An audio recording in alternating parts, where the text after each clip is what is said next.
Nay, wala po yan. Ha? Love letter yan? Sino nililigawan mo, ha? Nay, Baste! Baste! Salamat nga pala dun sa letter na sinulat mo, ah. Mukhang malakas ang racket natin, ah.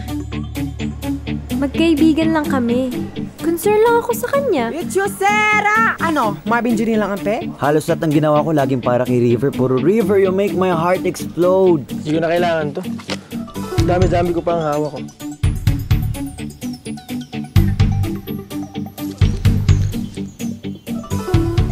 Tuko. Ito nga. Ha?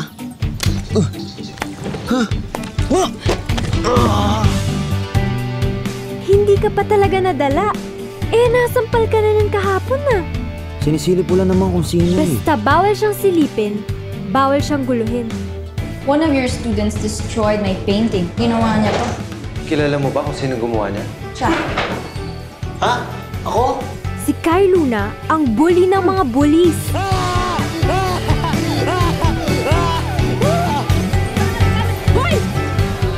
Ang golden rule kay Kai Luna. Ayaw mo na? Kaya, Talaga? Oo. Ay!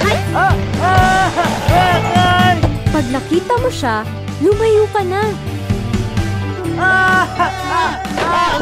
Mandy, okay lang ako. Wala nangyaring masama sa akin. Pero sinaktan ka ba niya? Baste, sayaw!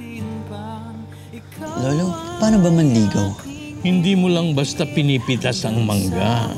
Tinatanim mo na ito at pinayayabong bago mamulaklak at magkabunga. Kaya ang gusto mo talaga aming matalo, igalingan mo. Hana, nag-isip-isip ka. Kung bibigyan ka ba ng pagkakataong maging malaya, hindi ka lilipad? She loves me. To, nagpipigil ka pa. Gwapo mo dyan, grabe! Talaga? Ang ganda! Kay, lapit na ba matapos? She hates me. Se, lagot ka. Para tayong nasa adaptation ng Wattpad. Hindi ka nga lang yung gangster, yung bad boy. Ikaw yung babae, ikaw yung nasasaktan.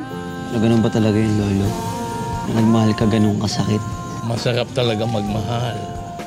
Masakit ang umibig. Wala namang pinagkaiba nun. Sa totoo, Apo, wala. Dahil talagang dalawa ang mukha ng pag-ibig. Bago uminit yung ulo mo, isipin mo muna, ginawa ka ni Kai para tapatan ako. Kasi gusto niya makuha yung atensyon ko.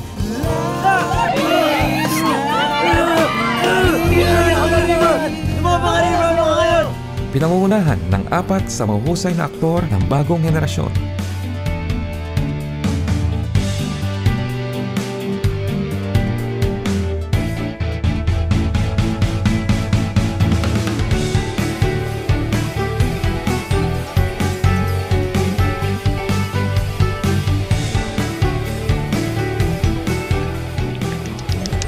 Lagot ka.